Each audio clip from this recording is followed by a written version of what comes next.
Hello everyone. Today we are back with another video on Introduction to Phonetics. उससे पहले सारी branches clear करने के बाद आज हम फिर एक और वीडियो के साथ हाजिर हुए हैं जिसमें हम इंट्रोडक्शन टू फोनेटिक्स पढ़ेंगे और देखेंगे कि फोनेटिक्स में क्या क्या चीज़ें आती हैं और उस पर क्या क्या चीज़ें होनी चाहिए. It will be a basic introduction और we will try our level best to include each and everything that comes under the umbrella of phonetics. And तो चलिए शुरू करते हैं. एक्चुअली हम जब अब इसकी ब्रांचेस पढ़ी थी तो आपको मैंने बताया था कि जैसे आपकी लैंग्वेज में वर्ड्स होते हैं, साउंड्स होते हैं एंड देन उसका स्ट्रक्चर होता है, फिर सेंटेंसेस आते हैं. उसी तरीके से आपकी लिंग्विस्टिक्स में जो स्टार्टिंग होती है वो साउंड से होती है. ठीक है.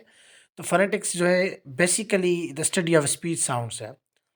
जो हम स्पीच साउंड्स हम प्रोड्यूस करते हैं जैसे क, ब, फ, छ, ज, ये जो भी साउंड्स हैं इन सब की जो स्टडी होती है उसको हम फोनेटिक्स कहते हैं. एंड वेरी सिंपल और लेम इन वर्ड्स. अब हम इसकी डेफिनेशंस को कुछ देखेंगे ताकि आपका कॉन्सेप्ट क्लियर. तो पहली डेफिनेशन है हमारी, phonetics is study of speech sounds, how they are produced, how they are use in communication and how they are perceived. So देखिए डेफिनेशन से ही क्लियर है कि ये किसके बारे में है, कि यानी कैसे हम साउंड प्रोड्यूस करते हैं, कैसे हम उनको कम्युनिकेशन में यूज़ करते हैं और कैसे उनको परसीव करते हैं या सुनते हैं. तो इट इज़ क्वाइट सिंपल और इसी में से इसकी 3 ब्रांचेस भी ज़ा रहे हैं कि हम लोग जो फोनेटिक्स में हम 3 चीज़ें पढ़ते हैं, उनकी प्रोडक्शन, उनकी कम्युनिकेशन, उसका यूज़ और उसकी रिसेप्शन. तो ये इसकी 3 ब्रांचेस बन जाएगी जो हम आगे जाके पढ़ेंगे. और डेविड क्रिस्टल जिसने इसकी ब्रांचेस भी दी थी उनकी डेफिनेशंस हैं कि phonetics is study of sounds of speech and it has 3 main branches. कौन सी हैं? ऑडिटरी हैं, आर्टिकुलेटरी फोनेटिक्स हैं, अकाउस्टिक्स हैं एंड ऑडिटरी हैं.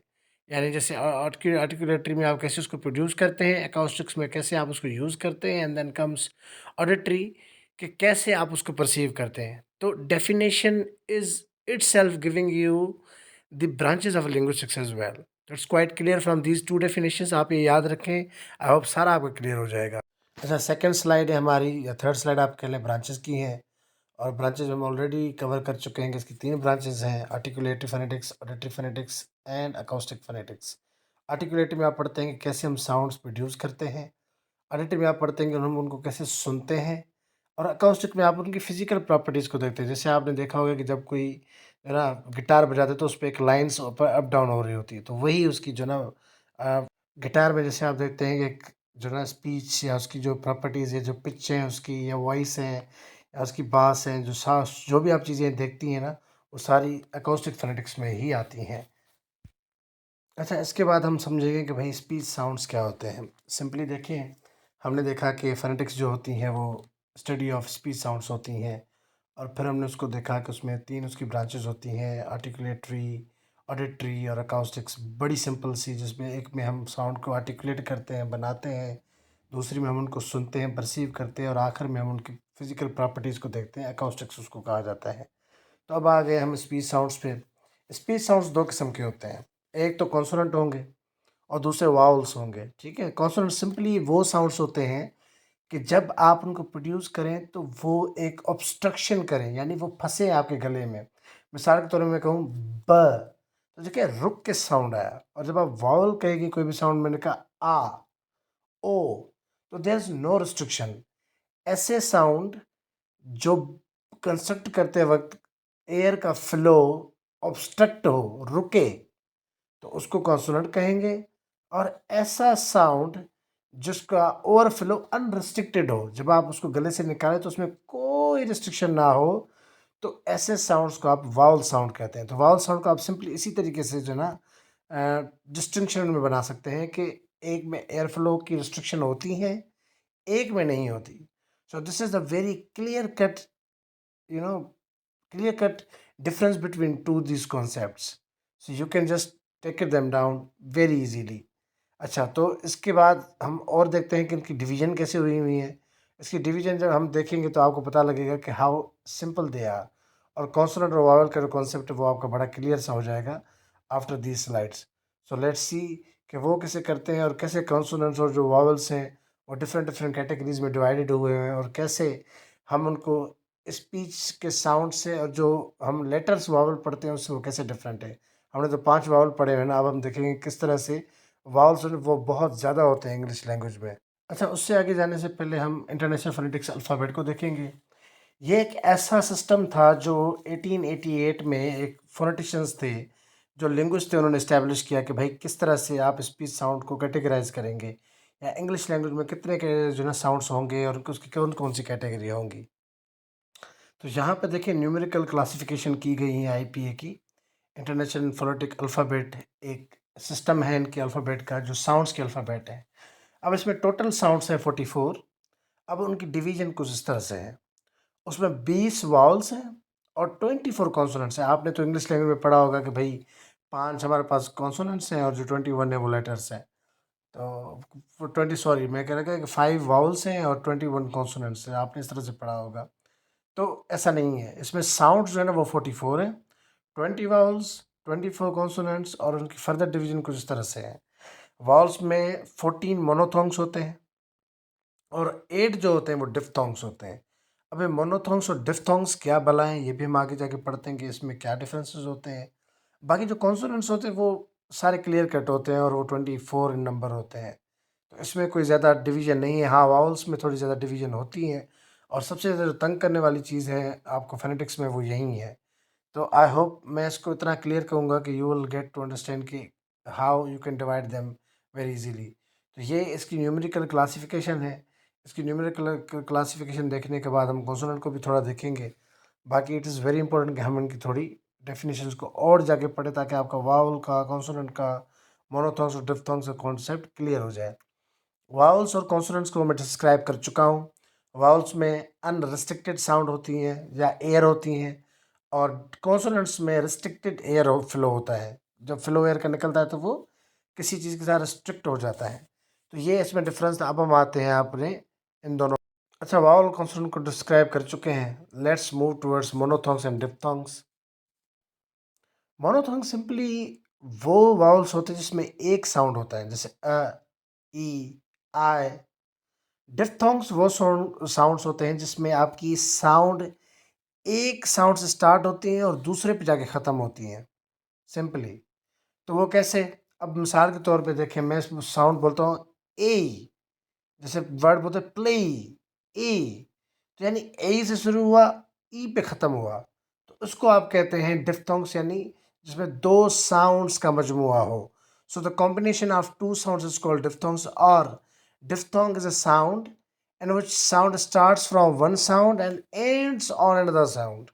अच्छा, अब आते हैं वॉइस्ड एंड वॉइसलेस साउंड्स पे। कुछ साउंड्स होते हैं जो प्रोड्यूस होते वक्त ना वॉइस करते हैं, यानी श्रिंकिंग करते हैं, और कुछ ऐसे होते हैं जो वॉइसलेस होते हैं। डेफिनेशन देख लें। Voice sounds are produce with vibration of the vocal cords. Vocal cords आपके गले के अंदर दो मसल्स होते हैं जिसकी वजह से आपका साउंड प्रोड्यूस होता है। अब जब आप वॉइस साउंड कोई भी प्रोड्यूस करेंगी ना, तो आपकी वोकल कॉर्ड में बजिंग या हमिंग की जो है ना साउंड प्रोड्यूस होगी। और जब वॉइसलेस प्रोड्यूस करेंगे तो उसमें कोई भी वाइब्रेशन नहीं होगी। आप कैसे अब जान सकते हैं कि भाई वॉइस्ड या वॉइसलेस कौन सा साउंड है? 44 साउंड्स हैं सारे। अब आप कैसे करेंगे कि भाई कौन सा साउंड वॉइस्ड है या वॉइसलेस है?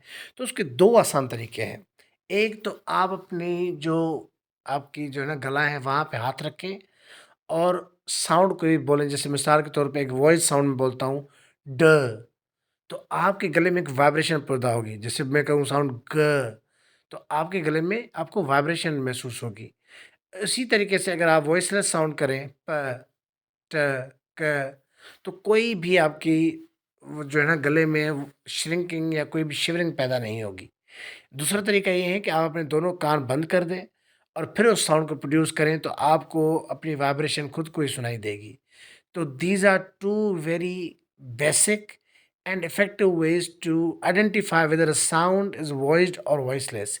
ये दोनों तरीके आपको दोनों बुक दो एक बुक्स हैं उसमें मिल जाएंगे। Introduction to linguistics by George Yule में भी आपको वो दोनों साउंड्स के तरीके मिलेंगे, और introduction to linguistics by Pushpinder Sial के बुक में भी आपको ये दोनों तरीके मिलते हैं, and you can study them as well.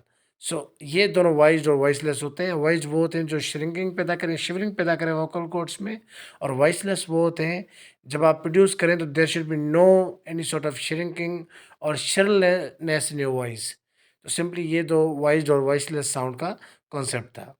अच्छा, इनके बाद एक और बड़ा बेसिक सा कॉन्सेप्ट है रिसीव्ड प्रोनाउंसिएशन का। आपसे अगर कोई पूछे भाई रिसीव्ड प्रोनाउंसिएशन क्या होती है, तो जैसे हमारी लैंग्वेज है, उर्दू है या सिंधी है, इसमें जो आप देखते हैं डायलेक्ट्स होते हैं कुछ। जो एक डायलेक्ट होता है जो आपके बुक्स में भी यूज़ होता है, या जो जब बड़े बात करते हैं तो उनमें बड़ा तहज़ीब वाले तरीके से उसको यूज़ किया जाता है। और एक डायलेक्ट ऐसा होता है जो हम खुद अपनी रोज़मर्रा की कन्वर्सेशन में जो है ना इस्तेमाल करते हैं। तो रिसीव्ड प्रोनाउंसिएशन एक ऐसा एक्सेंट है या एक ऐसा डायलेक्ट है ब्रिटिश इंग्लिश का, जो वहाँ के एजुकेटेड जो लोग हैं वहाँ के वो यूज़ करते हैं, यानी उनकी तरफ से वो रिकॉग्नाइज्ड है। सो ऐसा एक्सेंट या डायलेक्ट ऑफ ब्रिटिश इंग्लिश जो ट्रेडिशनल एसोसिएट हो वहाँ के स्पीकर से, जो बड़े एजुकेटेड हो। सो जो एजुकेटेड क्लास जो लैंग्वेज बोलता है या एक्सेंट फॉलो करता है उसको हम रिसीव्ड प्रोनाउंसिएशन कहते हैं, और हमें भी पाकिस्तान में यही चीज़ पढ़ाई जाती है। तो रिसीव्ड प्रोनाउंसिएशन जो है ना एक स्टैंडर्ड डायलेक्ट है, स्टैंडर्ड एक्सेंट को भी कह सकते हैं आप लोग। तो this is a simple definition of this concept. अब नेक्स्ट कॉन्सेप्ट पे आते हैं। अब मेन कॉन्सेप्ट है ये वाला, इसको समझ। ये मेन क्यों है? क्योंकि जो भी आप टेस्ट देखेंगे, लेक्चरर की हो, सब्जेक्ट स्पेशलिस्ट की हो, या कोई भी एंट्रेंस एग्ज़ाम हो जो इंडिया में होते हैं या पाकिस्तान में होते हैं, इसके सवाल लाज़मी पूछे जाते हैं। 2 चीज़ें, इस पे आपने फ़ोकस रखना है।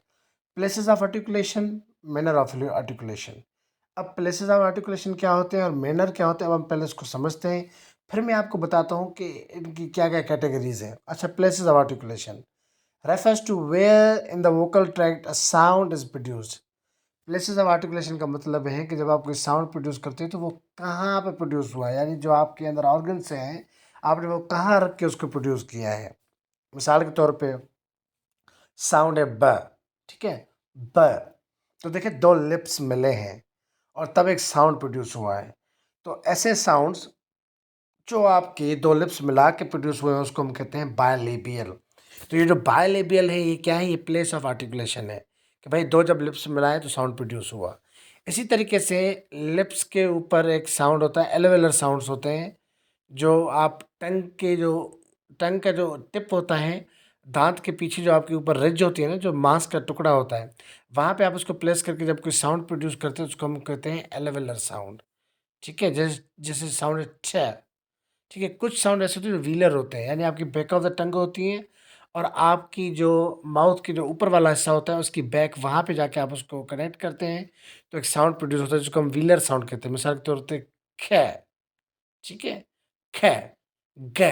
तो ये साउंड आपके बिल्कुल बैक ऑफ द टंग और ऊपर वाली जो रिज है उसके साथ मिल के ये साउंड प्रोड्यूस हुए हैं। तो it is called the place of articulation. तो ये 3-4 प्लेसेस ऑफ आर्टिकुलेशन है जिससे आपको पता लगता है कि भाई जब साउंड प्रोड्यूस हुआ तो कहाँ जाके वो प्लेस हुए, 2 जो ऑर्गन्स थे वो कहाँ जाके मिले, तब ये साउंड जाके प्रोड्यूस हुआ। That's why we call them the places of articulation. अच्छा, मैनर का मतलब होता है कैसे, किस तरीके से।